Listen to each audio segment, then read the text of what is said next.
नमस्कार, मैं हूं जगविंदर पटियाल। आज 5 राज्यों के एग्जिट पोल से सबसे बड़ा पब्लिक इंटरेस्ट और कोई हो ही नहीं सकता।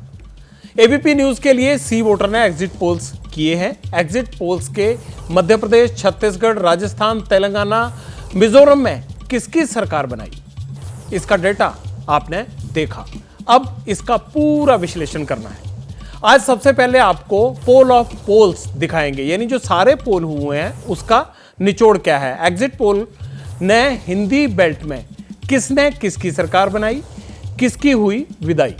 तेलंगाना में केसीआर वर्सेस कांग्रेस का नतीजा क्या हो सकता है, यह आपको बताना है।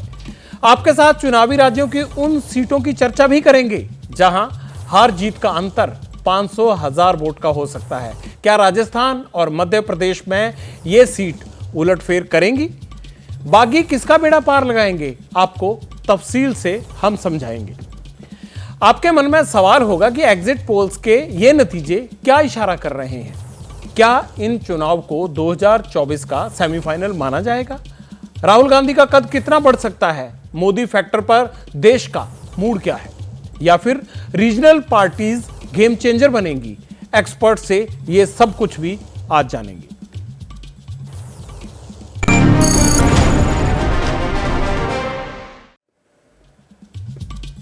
पब्लिक इंटरेस्ट में आज चुनावी मौसम है और जनता का मूड भी मैं जानता हूं ठीक से। आज शाम से आप एबीपी न्यूज पर सुपर एग्जिट पोल्स देख रहे हैं, लेकिन जो लोग अभी जुड़े हैं उनके लिए रिकैप करना बहुत जरूरी है। हमारी स्क्रीन पर नंबर्स चल भी रहे हैं।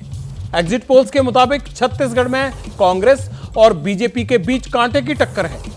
कांग्रेस की सीट थोड़ी ज्यादा जरूर दिख रही है। मध्य प्रदेश में कांग्रेस सरकार बना सकती है।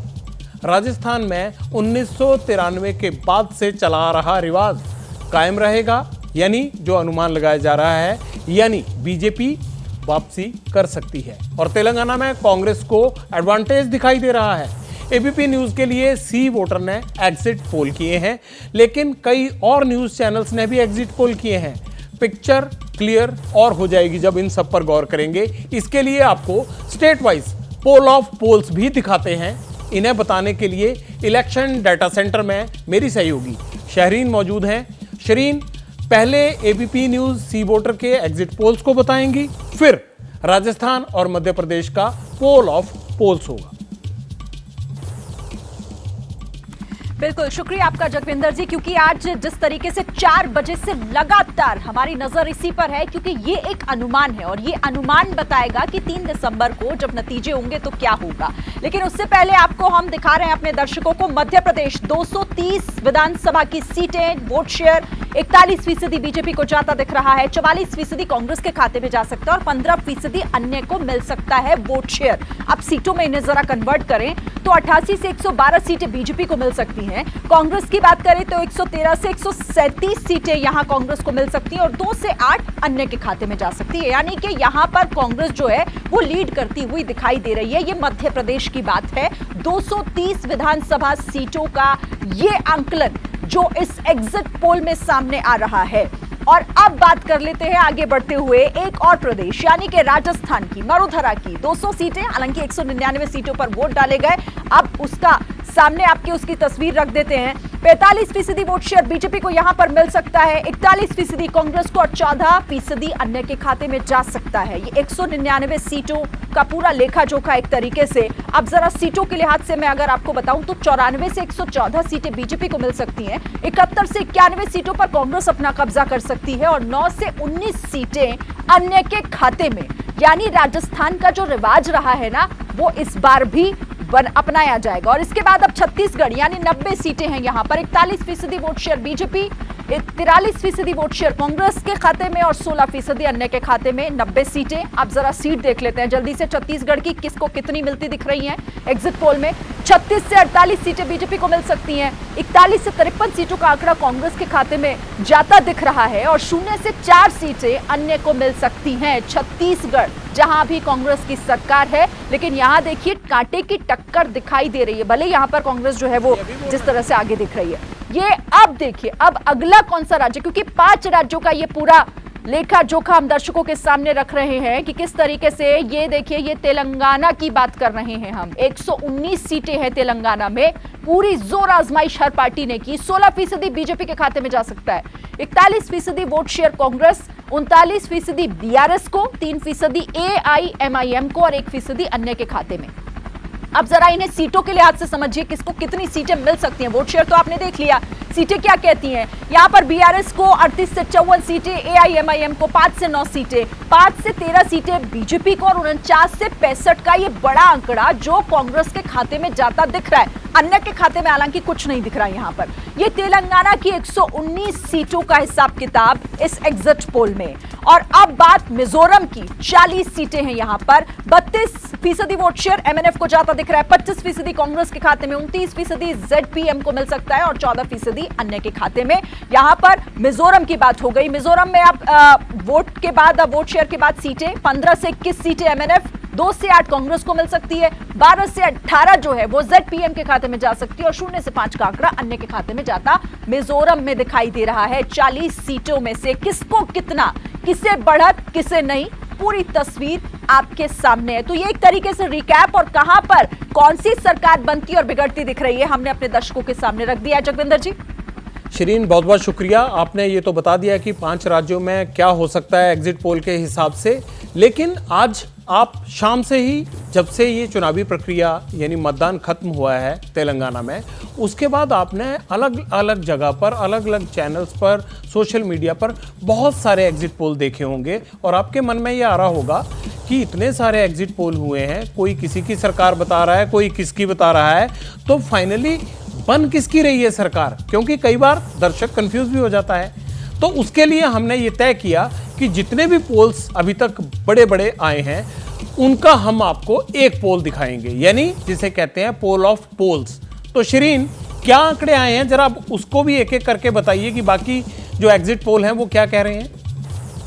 बिल्कुल जगविंदर जी, वो आंकड़े भी महत्वपूर्ण है और उसकी भी पूरी तैयारी एबीपी न्यूज ने की है। अभी तक आपने देखा कि हमारे सर्वे में क्या कुछ दिखाई दे रहा है, लेकिन अब आपको पोल ऑफ पोल्स दिखाते हैं और ये आपके सामने देखिए, मैंने तस्वीर रख दी है यहां। एबीपी न्यूज सी वोटर 100 मध्य प्रदेश की ये तस्वीर है, जहां पर देखिए बीजेपी के खाते में 100, 125 कांग्रेस और 5 अन्य के खाते में। टाइम्स नाउ की अगर बात करें तो 111 सीटें वो बीजेपी को दिखा रहा है, 117 कांग्रेस के खाते में, 2 अन्य को मिल सकती हैं। टीवी 9 के मुताबिक 111 बीजेपी, 116 कांग्रेस और 3 अन्य के खाते में। रिपब्लिक की बात करें तो यहां 124 का आंकड़ा वो बीजेपी को दे रहा है, 102 सीटें कांग्रेस और 1 पर अन्य। इंडिया टुडे 150 यानी 150 बीजेपी और 80 सीटें जो है वो कांग्रेस को मिलती दिख रही है इंडिया टुडे के सर्वे में और 1 सीट जो है वो अन्य के खाते में। न्यूज 24 का एग्जिट पोल कहता है 151 सीटें जो है वो बीजेपी और 74 सीटें कांग्रेस को मिलती दिख रही हैं और 5 अन्य को दी जा रही हैं। तो पोल ऑफ पोल्स की बात करें तो 125 बीजेपी को दिख रही है। अब जल्दी से आपको कुछ और दिखा देते हैं, राजस्थान के आंकड़े क्या कहते हैं हर चैनल के हिसाब से। एबीपी न्यूज सी वोटर 104 बीजेपी, 81 कांग्रेस, 14 अन्य के खाते में जा सकती है। टाइम्स नाउ कह रहा है कि 64 बीजेपी को मिल सकती है, 118 कांग्रेस और 17 पर अन्य कब्जा कर सकते हैं। टीवी 9 102 बीजेपी, 92 सीटें कांग्रेस को और 7 जो है वो अन्य के खाते में जा सकती है। इसी तरीके से रिपब्लिक यहां पर 123 सीटें बीजेपी को दे रहा है, 70 सीटें कांग्रेस के खाते में उसके हिसाब से जा सकती हैं और 16 अन्य के खाते में। इंडिया टुडे के मुताबिक 85 सीटें बीजेपी के खाते में, 99 सीटें जो हैं वो कांग्रेस के खाते में और 16 सीटों पर अन्य का कब्जा हो सकता है। राजस्थान न्यूज 24 89 सीटें बीजेपी को बताई जा रही है न्यूज 24 की तरफ से और 101 सीटों पर कांग्रेस अपना कब्जा कर सकती है और 9 सीटें जो हैं वो अन्य के खाते में जा सकती है। ये राजस्थान की तस्वीर है जिसमें 94 और 93 सिर्फ 1 सीट का फर्क है और बीजेपी कांग्रेस की तस्वीर पोल ऑफ पोल्स के हिसाब से हमने आपके सामने रख दी कि यहां पर बीजेपी को 94 सीटें मिल सकती हैं, 93 सीटों पर कांग्रेस कब्जा कर सकती है और 12 सीटें जो अन्य के खाते में जा सकती है। राजस्थान की 199 सीटें, क्योंकि 1 सीट पर अभी जो मतदान नहीं हो पाया, इसीलिए 199 सीटों का ये पूरा पोल ऑफ पोल्स आपके सामने हमने अपने दर्शकों के सामने रख दिया है। जोगविंदर जी, बहुत बहुत शुक्रिया श्रीन। देखा आपने किस तरह से अलग अलग पोल्स में अलग अलग तस्वीर आई। अब सवाल ये उठता है कि कौन कितना सही है और किसकी सरकार बनने की उम्मीद है। लेकिन इस पूरी चर्चा के लिए हम आगे बढ़ाने से पहले आपको बता दें कि हमारे साथ 4 खास मेहमान जुड़ेंगे जो इस पूरी प्रक्रिया में शामिल भी रहे हैं और अलग अलग पार्टीज को रिप्रेजेंट करते हैं। सुधांशु त्रिवेदी जी राज्यसभा सांसद हैं बीजेपी के, वो हमारे साथ जुड़ेंगे। सुरेंद्र राजपूत प्रवक्ता हैं कांग्रेस के, वो हमारे साथ जुड़ेंगे। यशवंत देशमुख फाउंडर हैं सी वोटर के, जिन्होंने हमारे लिए ये पूरा एग्जिट पोल का सर्वे किया है, वो हमारे साथ जुड़ेंगे। प्रेमचंद पलेती फाउंडर हैं C4 के, वो हमारे साथ जुड़ेंगे। लेकिन सीधा सवाल पहले मैं ये कर लेता हूं यशवंत जी से। यशवंत जी, राजस्थान की जनता इस बार क्या चुनेगी? क्या 30 साल वाला पैटर्न फॉलो होगा या फिर गहलोत राज लौटेगा? आपकी टीम ग्राउंड पर थी, आपने क्या देखा? और दूसरी बात ये कि ये डेटाज को जनता तक पहुंचाने के लिए कैसे स्टीक माना जाए? बड़ा कंफ्यूजिंग हो जाता है कई बार। कंफ्यूजिंग तो होता है, और अगर कंफ्यूजन है जमीन पे तो दिखाई देता है, परिलक्षित होता है आंकड़ों में। क्लोज मुकाबला है, और ये इस मामले में तो राजस्थान का इलेक्शन थोड़ा सा अलग ये हो गया है कि जब जब कांग्रेस के खिलाफ एंटी इनकम्बेंसी होती थी, बीजेपी बहुत लंबी मार्जिन से जीतती थी वहां पर। लेकिन इस बार वैसा लंबा मार्जिन नहीं दिखाई दे रहा। उसका कारण बहुत साफ है। बीजेपी ने पहली बार अपनी परिपाटी से हटकर चेहरा नहीं देने के, बिना चेहरे के चुनाव में जाने का जो फैसला लिया, मुझे लगता है उसके कारण एक एंटी इनकम्बेंसी का जो पूरा फायदा बीजेपी को मिलना चाहिए था, वो नहीं मिल पाया। दूसरी तरफ 4.5 साल की सिरफुटबल के बाद में भी अशोक गहलोत साहब ने किसी तरीके से पिछले 6 महीने में मुझे लगता है पैचअप किया सचिन पायलट के साथ में, और जो भी गवर्नेंस का काम और स्कीम्स और वादे की झड़ी जितनी भी थी उसके ऊपर दिमाग लगाया, उसका थोड़ा सा असर वहां पे दिख रहा है। इन सबसे ज्यादा असर जो है दरअसल उन 44 सीटों पे दिख रहा है जहां पर ये अन्य की उम्मीदवारी जो है वो बागी उम्मीदवार, छोटी पार्टियों के उम्मीदवार जो इन 44 सीटों पे या 14 सीटों पे तो जीतने की स्थिति में है, 30 सीटों पे नंबर 2 या क्लोज नंबर 3 की भूमिका में है, जहां पे खेल बिगाड़ रहे हैं वो। ऐसे में हर चौथी सीट पे अगर इस तरीके के इक्वेशन है तो स्वाभाविक सी बात है कि उसका आकलन करना कठिन हो जाता है। खास तौर पे बागी उम्मीदवारों को लेकर एक बात मैं कहना चाहूंगा, हम लोगों की समझ हमेशा से कन्वेंशनल तरीके से ये रही है, बागी उम्मीदवार अपोजिशन की पार्टियां खड़ी करती हैं, यानी कांग्रेस खड़ी करवाती है भाजपा के खिलाफ, भाजपा खड़ी करवाती है कांग्रेस के खिलाफ, उससे उनका असर होता है कि एक दूसरे के नतीजों को प्रभावित करें। लेकिन राजस्थान के केस में ये केस ही नहीं है। राजस्थान के केस में बागी उम्मीदवार कांग्रेस के जो खड़े हो रहे हैं वो कांग्रेस के ही नेताओं ने खड़े कराए हैं, बीजेपी के जो खड़े हो रहे हैं वो बीजेपी के ही नेताओं ने खड़े कराए। तो ये जो उलटबासी है, ये जो विचित्र स्थिति है, उसके चलते हालांकि हमारे आंकड़ों में, हमारे ट्रैकर में भी, हमारे आंकड़ों में भी बीजेपी को एडवांटेज राजस्थान में है, अभी भी उसी तरीके का। देशमुख साहब आपने बड़ी सही बात बोली। सुधांशु जी जुड़ गए हैं। सुधांशु जी, अच्छा लगा आपको एबीपी न्यूज पर देखकर। मेरा पहला सवाल आपसे यही है कि ये क्या सिस्टम है कि जो बागी हैं वो अपनी पार्टी वाले अपने वालों के ही खिलाफ खड़ा करते हैं? सीन क्या है ये? देखिए, जो यशवंत जी ने कहा ये बात सही है कि हर विधानसभा में 2-3 प्रत्याशी तो होते ही हैं, और कई बार क्या होता है 1-2 प्रत्याशी तो इतने बराबर की योग्यता के होते हैं कि जब एक को नहीं मिलता तो दूसरे के मन में समस्या होती है। मगर एक अंतर मैं आपको बात बता दूं, देखिए, अगर कोई बागी उम्मीदवार अलग खड़ा हुआ तो भाजपा की जो संरचना और कांग्रेस की संरचना में मूलभूत अंतर है। भाजपा की संरचना यह है कि विचारधारा प्रेरित कैडर आधारित पार्टी है, कांग्रेस सत्ता प्रेरित लीडर आधारित पार्टी है। तो जो लीडर बेस्ड पार्टी है वहां लीडर ज्यादा नुकसान कर पाता है। हम चूंकि cadre based ideology oriented party हैं तो यहां लीडर नुकसान कर सकता है, मगर उसकी नुकसान करने की क्षमता कम होती है। कई बार कॉन्स्टिट्यूएंसी बेस के ऊपर ये समझ में नहीं आएगा तो मैं जरा व्यापक पैराडाइम पे बताना चाहता हूं। हमारे यहां बड़े लोग कई बार पार्टी छोड़ के गए, मुख्यमंत्री स्तर के लोग छोड़ के गए, परंतु उन्हें बाद में एहसास हुआ कि जो सम्मान भाजपा में है वो नहीं है। कांग्रेस में इसका उलट हुआ, जो छोड़ के, हमारे यहां जो भी छोड़ के गया, पार्टी नहीं खत्म हुई, पार्टी मजबूत हुई और वो भी वापस पार्टी में आए। कांग्रेस में जो छोड़ के गया वो उसने निपटा दिया पार्टी को। भाई ममता बनर्जी कांग्रेस में थी, वो गई तो पश्चिम बंगाल में कांग्रेस को खत्म कर दिया। मध्य प्रदेश में आपके साथ क्या हुआ है? मध्य प्रदेश में आपका कुछ, सुधांशु जी मध्य प्रदेश की भी बात करिएगा।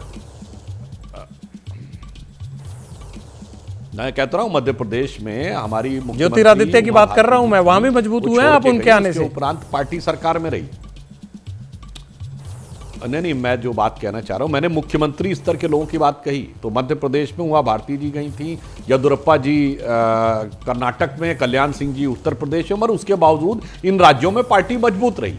इसलिए मैंने कहा जो फंडामेंटल कॉन्फ़िगरेशन डिफरेंस है, यानी संरचना का जो मूलभूत अंतर है भाजपा और कांग्रेस में, इस कारण से जो यशवंत जी कह रहे हैं, मैं उनसे थोड़ा मतभेद रखना चाहता हूं कि इस विषय पे ऐसा कोई प्रभाव भारतीय जनता पार्टी पे उतना नहीं पड़ सकता। हां, यह भी मैं कहता हूं, जैसे हिमाचल छोटा राज्य था, जहां पर सीट में 1-2 हजार का भी अंतर माने रख जाता है, वहां थोड़ी सी समस्या आई थी।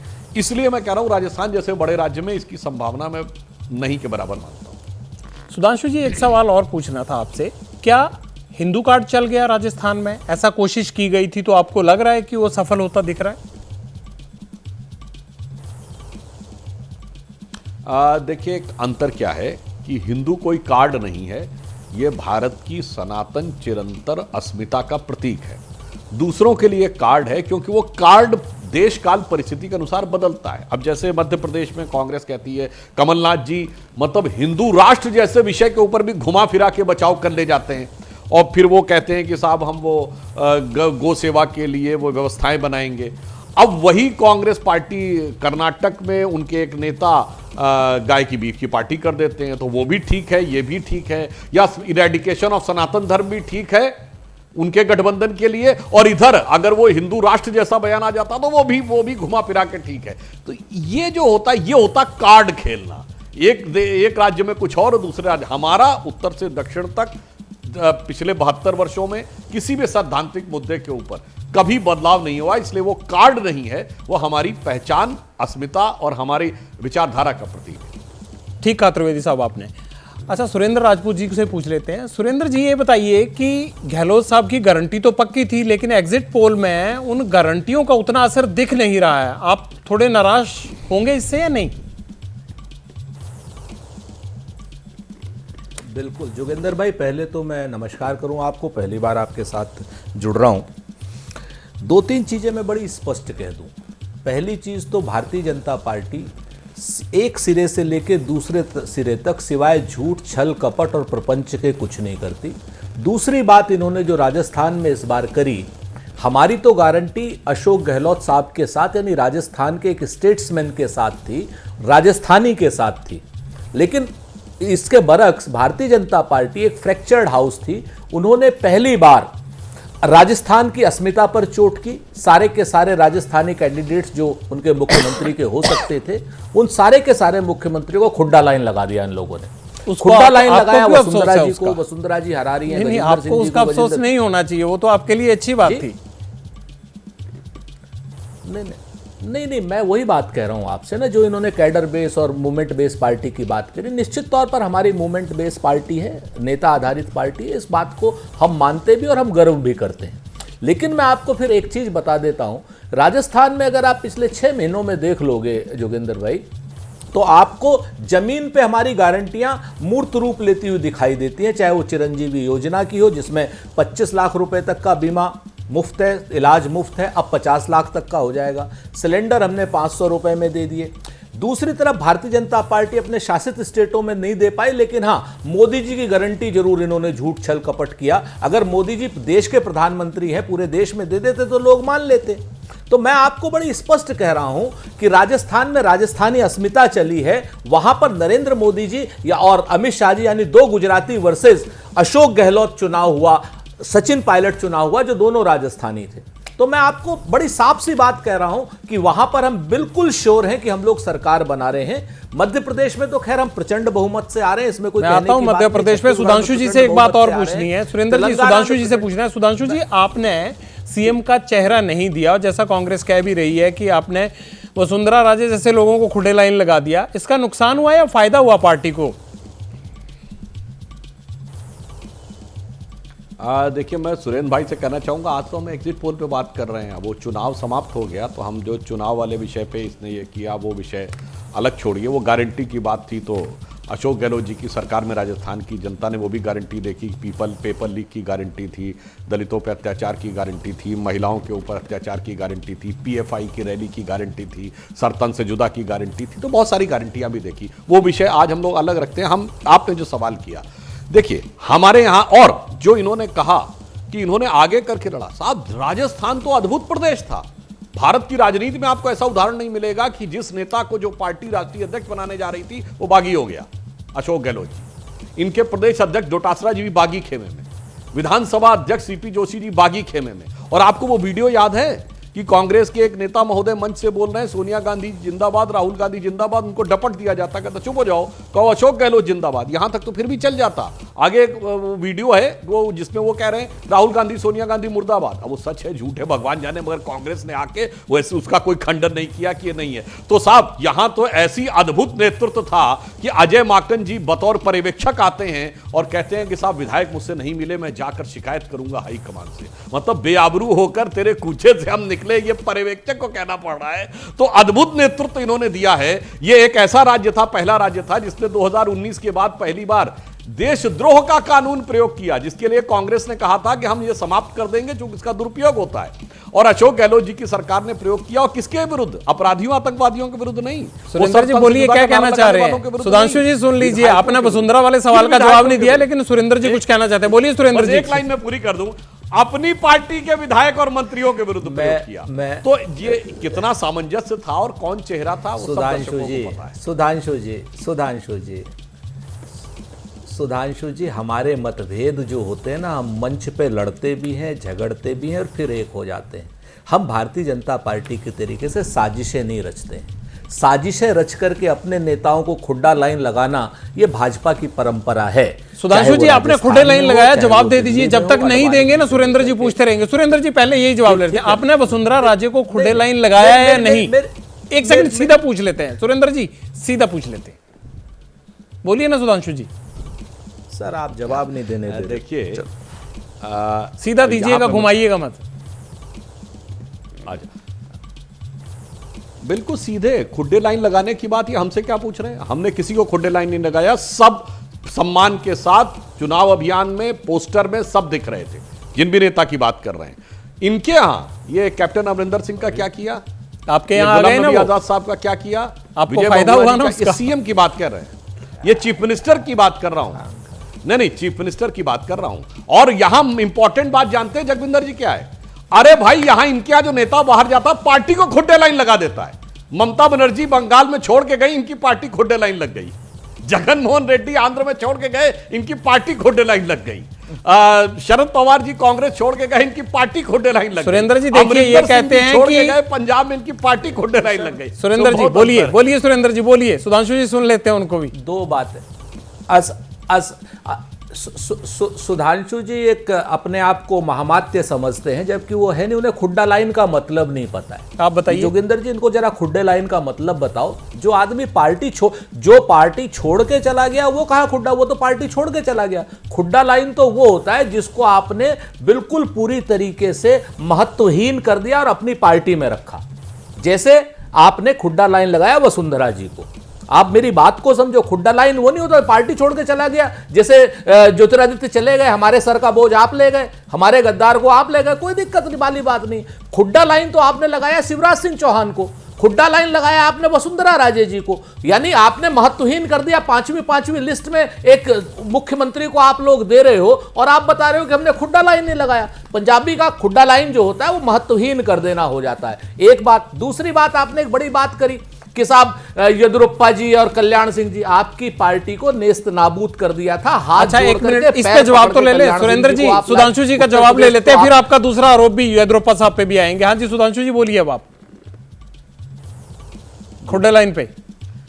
सुरेन जी, अरे भाई, इतने भोलेपन से बचाव करने की कोशिश मत करिए मान्यवर, कि खुड्डे लाइन बिल्कुल इन नेताओं ने तो पार्टी छोड़ने से पहले सीधा आरोप लगाया कि हमें पूरी तरीके से इग्नोर किया गया। कैप्टन साहब का रिसेंट एग्जांपल है। हेमंता विश्व शर्मा ने तो यहां तक कहा कि वो राहुल गांधी जी कुत्ते को बिस्कुट खिला रहे थे। क्या ममता बनर्जी जी जब छोड़ के गई थी कांग्रेस लेट 90s में, याद करिए उनके, इतना आप भूल जाते हैं। भाई साहब, आपने खुड्डे लाइन लगाया, मैं कह रहा हूं, उसके बाद उन्होंने आपकी पार्टी को खुड्डे लाइन लगा दिया। हमारे यहां ऐसी स्थिति नहीं है, क्योंकि आपने कहा आप गर्व करते हैं, लीडर आधारित पार्टी है, तो लीडर ही आपकी पार्टी उठाते भी हैं और निपटाते भी हैं। आज शाम एबीपी न्यूज पर सबसे पहले छत्तीसगढ़ का एग्जिट पोल आया था।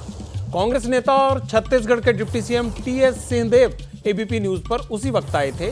उन्होंने कहा कि चुनाव मिलकर लड़ा, सीएम फेस का कोई कंफ्यूजन नहीं है, 5 साल का अनुभव कड़वा रहा। यह बड़ा महत्वपूर्ण है, 5 साल का अनुभव कड़वा रहा। अब आगे पार्टी लीडरशिप तय करेगी, यानी कांग्रेस जीत को लेकर कॉन्फिडेंट है। इसी तरह तेलंगाना में भी कांग्रेस के लिए गुड न्यूज आती दिख रही है, मगर पोल ऑफ पोल्स का पूरा डाटा शिरीन के पास मौजूद है। शिरीन, जरा हमारे दर्शकों को यह बताइए कि छत्तीसगढ़ का डाटा क्या कह रहा है। बिल्कुल जगविंदर जी, मैं बताती हूँ छत्तीसगढ़ का डेटा, क्योंकि पोल ऑफ पोल्स की आप बात कर रहे हैं तो ये दर्शकों के सामने, इससे पहले हमने राजस्थान और मध्य प्रदेश के आंकड़े रखे, लेकिन पोल ऑफ पोल्स में क्या कहता है छत्तीसगढ़ का डेटा। 90 विधानसभा की सीटें हैं। देखिए, एबीपी न्यूज सी वोटर के मुताबिक 42 सीटें जो है वो बीजेपी को मिलती दिख रही हैं और 47 सीटें कांग्रेस के खाते में जाती दिख रही है और 2 अन्य के खाते में। बात अगर टाइम्स नाउ की करें तो टाइम्स नाउ के मुताबिक 52 सीटें बीजेपी को मिल सकती हैं, 36 सीटें कांग्रेस को और 3 अन्य के कब्जे में हो सकती है।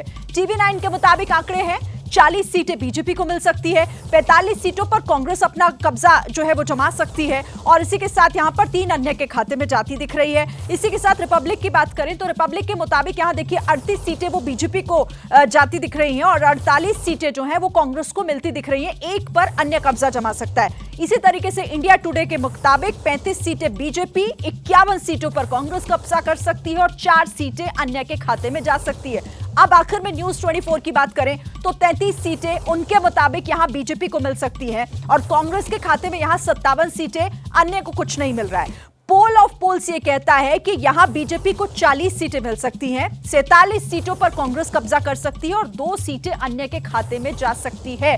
तो छत्तीसगढ़ की 90 सीटें और उनका पोल ऑफ पोल्स क्या कहता है, ये हमने दर्शकों के सामने रखा है। जगविंदर जी, बहुत बहुत शुक्रिया शिरीन। अब बड़ा सवाल ये उठता है छत्तीसगढ़ में कि क्या वहां पर 45 सीटें आएंगी या नहीं आएंगी, और आएंगी या फंस जाएगी। कई जगह आ रही हैं, कई जगह नहीं आ रही हैं। कांग्रेस का 5 साल का राज था। हमारे साथ प्रेमचंद पलेती साहब जुड़े हुए हैं। पलेती साहब चुनाव विश्लेषक हैं। पलेती साहब, मुझे ये बताइए कि राजस्थान और छत्तीसगढ़ में हॉर्स ट्रेडिंग की जरूरत पड़ेगी, आपको लगता है, या मसला ठीक रहेगा? राजस्थान में हो सकता है, पर अगर छत्तीसगढ़ के आंकड़े देखें तो एक आउटलायर है टाइम्स नाउ। बाकी सभी पोल्स एक ही डायरेक्शन में पॉइंट कर रहे हैं कि कांग्रेस आगे है कंफर्टेबली। सो मुझे नहीं लगता छत्तीसगढ़ में ज़रूरत पड़ेगी, पर हाँ राजस्थान में हो सकता है। और ये राजस्थान में एक बड़ी उपलब्धि है गहलोत की, क्योंकि अगर आप पिछले 30 साल के चुनाव देखें तो ऑल्टरनेट सरकार बनी है, सत्ताधारी पार्टी कभी जीती नहीं है। और कांग्रेस जब हारी है तो बड़े मार्जिन से हारी है और बीजेपी जीती है तो बड़े मार्जिन से जीती है। पर ये पोल्स अगर सही हैं तो डिफरेंस बहुत कम है। देशमुख साहब, मतलब आपको अपने सर्वे में, देशमुख साहब से पूछ लेता हूं। देशमुख साहब, जो पलेती साहब कह रहे हैं, आपको लगता है राजस्थान में इसकी जरूरत पड़ेगी? क्योंकि आप ग्राउंड पे थे, वहां 40 से 45 सीटें ऐसी हैं जहां बगावत है और अपनी ही पार्टी ने, जैसा आप कह रहे थे, कि अपने ही खिलाफ बागी खड़े किए हुए हैं। देखिए, ये तो मानना पड़ेगा कि जो माइक्रो मैनेजमेंट या माइक्रो इंजीनियरिंग है बागी उम्मीदवारों की, ये एक अलग किस्म की राजनीति है। और उस राजनीति को राजस्थान दरअसल आज से नहीं, बहुत पहले से देख रहा है। सुधांशु जी हैं स्क्रीन पे, इसलिए राजस्थान में जिस समय भैरव सिंह जी भी थे तब भी ये इस तरीके की माइक्रो इंजीनियरिंग हमेशा की जाती थी। ये बात सर्वविदित है और वो कई बार विपक्षी पार्टियों को नुकसान पहुंचाने के लिए होती थी, कई बार अपनी पार्टी के फैक्शनलिज्म को कंट्रोल करने के लिए भी होती थी। लेकिन इतना तय है कि जिस तरीके का स्वीप भाजपा को मिलना चाहिए था, वो स्वीप नहीं मिलता हुआ फिलहाल दिख रहा है राजस्थान में। अब मैं सुधांशु जी से वापस कंटेस्ट में भी है, यही मेरे लिए बहुत बड़ी खबर है राजस्थान में 5 साल की, और वो भी ऐसा स्टेट जहां पे सिर्फ 4.5 साल चली हो कांग्रेस के अंदर घनघोर, उसके बाद में स्वीप न मिले तो ये शायद थोड़ा सा अजीब स्थिति। तो सुधांशु जी, छत्तीसगढ़ पर चले जाते हैं। छत्तीसगढ़ में ये बताइए कि वहां गोबर इतना खरीदा कांग्रेस ने कि लोग मोटरसाइकिल पर चढ़ गए, इसका नुकसान हो रहा है आपको? जो कांग्रेस की वहां स्कीम्स चली एग्जिट पोल में, आपकी तरफ रुझान इसीलिए नजर नहीं आ रहा है? जगविंदर जी, देखिए, ऐसा है कि छत्तीसगढ़ एक ऐसा राज्य था जहां चुनाव से मात्र 1 महीना पूर्व माना जा रहा था कि मामला एक तरफा है। मतलब कांग्रेस बड़े प्रचंड बहुमत से आ रही है और भारतीय जनता पार्टी बहुत बुरी तरीके से हार रही है। अगर आपके पोल ऑफ पोल्स को माने तो 40 और 47 का इसका मतलब मामला कांटे पे आके फंस गया है।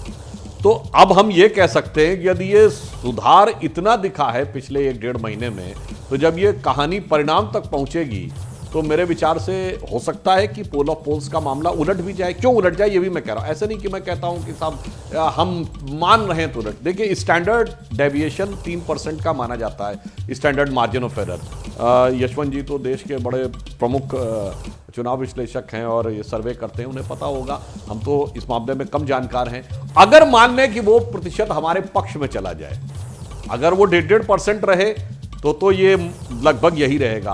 अगर वो किसी एक के पक्ष में 2% और दूसरे के पक्ष में 1% चला जाए तो ये स्थिति बदल जाएगी। अगर 3% हमारे पक्ष में आए तो स्थिति बहुत भारी भी बदल सकती है। तो इसलिए मैं कहता हूं वहां एकदम कांटे का मुकाबला दिख रहा, और हम उस स्थिति से लेके आए हैं जहां हम लड़ाई में पूरी तरीके से हारे माने जा रहे थे, वहां से हमने कांटे पे फंसाया है। जब परिणाम आएगा तो हम कांटे के उस पार ही नजर आएंगे। सुरेंद्र जी खुश हो रहे होंगे। देखो, सुरेंद्र जी को लग रहा है कि जिस तरह से सुधांशु जी बोल रहे हैं मसला हमारी तरफ ही है।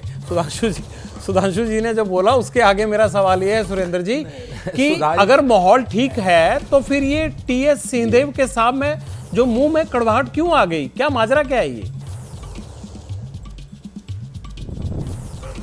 देखिए, बाबा की बात तो बाबा ही बताएंगे। बाबा जी को तो हम बहुत स्पष्ट रूप से, बड़े बाबा को हम लोग बहुत पूज्य मानते हैं और उन्होंने बहुत स्पष्ट किया हुआ है। हमने कहा ना, हमारे यहाँ मतभेद होते हैं मंच पर, साजिशें नहीं होती। हमारे यहाँ जैसे रमन सिंह को भी यहाँ पर इन लोगों ने खुड्डा लाइन लगा रखा था, फिर से वही बात कहूँ सर, वो रिपीट हो जाएगा। आप ये बताइए कि उन्होंने ये क्यों कहा कि अनुभव कड़वे रहे? मैं तो सिर्फ ये जानना चाह रहा हूँ कि कड़वे अनुभव क्या है उनके।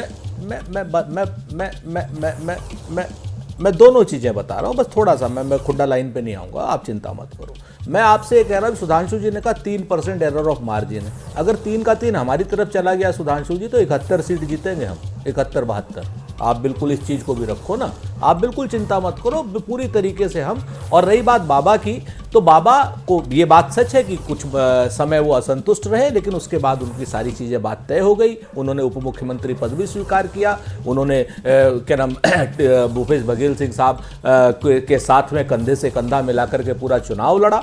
ये बात सच है कि बीच में कुछ मतभेद हुए, उसके बाद वो शॉर्ट आउट हो गए। राजनीति में बातचीत से मतभेद शॉर्ट आउट होते हैं। हमारे यहाँ वो परंपरा नहीं है भारतीय जनता पार्टी की तरीके से हम कहें कि नहीं सब वो है, और लाल कृष्ण आडवाणी जी को और बाकी सब लोगों को मार्गदर्शक मंडल में भी डाल दें, ये कर दें वो कर दें। हमारे यहाँ ये परंपरा नहीं है। हम मतभेद करते हैं, बात करते हैं, सुलझा लेते हैं। हमने अपने मतभेद छत्तीसगढ़ में आप मानते हैं कि महादेव नहीं चला, महादेव काम नहीं आया आपके? देखिए, महादेव से एक चीज कहां तक पहुंची है, इसके लिए हमें बस 2.5 दिन का और इंतजार करना है, उसके बाद पिक्चर क्लियर होगी। क्या करेंगे उसके बाद? आप कह देना चाहता हूं, जब वो बोलते हैं कि उनके यहाँ साजिशें नहीं होती, उनके यहाँ सब कुछ ओपनली होता है, तो मैं कहता हूं दर्शकों से, जो आपके करोड़ों दर्शक देख रहे होंगे ना, मेरी बात पे यकीन करिएगा ना सुरेंद्र जी के, सिर्फ 3 किताबों के नाम बता रहा हूं। एक मौलाना आज़ाद की किताब है इंडिया मीन्स फ्रीडम, जो 42 से 46 तक कांग्रेस के अध्यक्ष रहे। उनकी किताब में स्वतंत्रता के समय कांग्रेस के अंदर क्या हुआ पढ़ लीजिएगा। दूसरे हैं श्री पीवी नरसिम्हा राव, उनकी किताब है द इनसाइडर, उसमें कांग्रेस में नेहरू जी के एरा से लेके इंदिरा जी के एरा के बाद से लेके राजीव गांधी तक क्या हुआ वो पढ़ लीजिएगा। तीसरे हैं अपने जिन्होंने one life is not enough लिखी, इनके विदेश मंत्री थे नटवर सिंह जी, उनकी किताब पढ़ लीजिएगा। तो मुझे लगता है सुरेंद्र राजपूत जी जो मुस्कुरा रहे हैं, उस मुस्कुराहट के पीछे हकीकत पे कितना दर्द है वो दर्शकों को समझ में आ जाएगा। इसलिए मैंने बहुत साफ कहा, कुछ नहीं बोल रहा हूं, इनके नेताओं की ज़बानी, इनके नेताओं की कहानी बता दीजिए। वो जो 500 करोड़ वाला जो महादेव ऐप वाला चक्कर चला था छत्तीसगढ़ की राजनीति में, उसका क्या असर हुआ ये तो बता दीजिए। दूसरी, देखिए, पहली बात मैं पुनः कह दूं कि भ्रष्टाचार का विषय हमारे लिए चुनावी हार जीत का विषय नहीं होता है। ये भारत की राजनीति के अंदर शुचिता का विषय है, और इसलिए हम ये तब से उठाते रहे। बोफोर्स जब हमने उठाया था, हम 2 सीटों की पार्टी थे, हम खुद कह रहे हैं हम लोग बच्चे थे, जिंदगी में उम्मीद नहीं थी कभी बीजेपी की सेंटर में क्लियर मेजॉरिटी की सरकार होगी। आज 303 पे हैं, तब भी वही कर रहे हैं, इसलिए इसका चुनावी हार जीत से मतलब नहीं है। हाँ, इन लोगों के यहाँ चुनावी नफे नुकसान के ऊपर तौल के किया जाता है, जैसे क्वाट्रोची का रेड कॉर्नर नोटिस 2009 में यूपीए 1 सरकार के आखिरी के कुछ महीनों में क्लियर कराया गया था, चूंकि डर था कि कहीं सरकार नहीं आई तो क्या हुआ, और पैसा भी ट्रांसफर कर दिया गया था उसके अकाउंट में बजाय अपील करने के। तो इसलिए हमारे लिए भ्रष्टाचार का विषय कोई चुनावी हार जीत का नहीं है, तो चुनाव में हार या जीत का उससे कोई लेना देना नहीं। एक जल्दी से जवाब दीजिएगा, हमने ब्रेक लेना है फिर। सुधांशु जी, अभी भूपेश बघेल साहब आए थे हमारे ऑफिस में, तो वो कह रहे थे हमने तो कार्रवाई कर दी, अगर कोई इतना बड़ा स्कैम हमने किया है महादेव में तो केंद्र सरकार कार्रवाई क्यों नहीं करती? आगे की कार्रवाई ईडी को उनको करवानी है महादेव के खिलाफ। हम तो केस दर्ज कर चुके हैं, सेंट्रल गवर्नमेंट कार्रवाई नहीं करती क्योंकि महादेव ऐप वाले मिले हुए हैं केंद्र से। फटाफट देखिए, वो एक सीधी लाइन में कह सकते थे, जिस व्यक्ति का नाम आया था दुबई में कि भाई नाम मेरा के किसी जवाब व्यक्ति को आपने मैं नहीं भ्रष्टाचार जानता, कर दिया। मेरा कोई स्टाफ नहीं जानता और मेरा स्टाफ नहीं मिला। तो इसलिए मैं सिर्फ एक बात कहना चाहता हूं, अभी टीएस सिंहदेव जी ने आपके यहां कहा कि पिछले 5 साल का अनुभव कड़वा रहा। मैं कहूंगा छत्तीसगढ़ की जनता के लिए कड़वा नहीं, कसैला भी रहा। बोलिए, और वो क्या रहा है, जवाब मुझे दीजिए। विश्वास है कि उसका उत्तर 3 तारीख को दोपहर बाद हमें दिखेगा। अभी ले लीजिए ना सुरेंद्र जी, दीजिए जवाब दीजिए फटाफट। 3 तारीख को तो बाद में देखेंगे जनता का जवाब क्या होगा।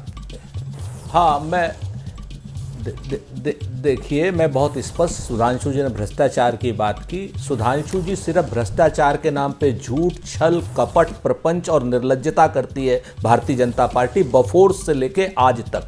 बफोर्स सुप्रीम कोर्ट ने क्लीन चिट दी, उसके बाद जितने भी इन्होंने कोर्ट 2G, 3G, जीजाजी, कोल जी, ये सारे के कोयला घोटाले में दिलीप रे को जो है सजा हुई, वो भी भारतीय जनता पार्टी का मिनिस्टर था। ये लोग आरोप लगाते हैं, आरोप कोई अपराध मीडिया के ट्रायल के माध्यम से कर देते हैं, और जब मीडिया का ट्रायल खत्म हो जाता है, महादेव ऐप में भी ये नहीं बताएंगे कि आरोपी ने जब कोर्ट में बयान दिया तो उसने कहा कि साहब मैं तो जानता ही नहीं ये क्या है, और भारतीय जनता पार्टी के नेता की गाड़ी में पैसा पकड़ा गया। तो इसलिए मामला हो गया फुस सिन का। सच बात ये है कि जी, लोगों चलो ने मामला सिवाय फुस हो गया। आप 5 राज्यों के एग्जिट पोल्स देख रहे हैं कि किस तरह से क्या रुझान आ रहे हैं। इन एग्जिट पोल्स के बीच एक बात और आपको बताना चाहता हूं, एग्जिट पोल सिर्फ संकेत होते हैं, एक इशारा देते हैं, जनता से निकली हुई एक राय होती है।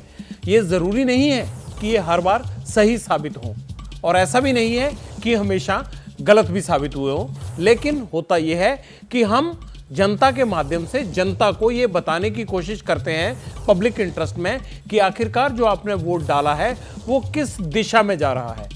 आज पब्लिक इंटरेस्ट का कार्यक्रम यहीं खत्म करते हैं। कल रात 9 बजे फिर होगी आपसे मुलाकात। तब तक के लिए शुभ रात्रि।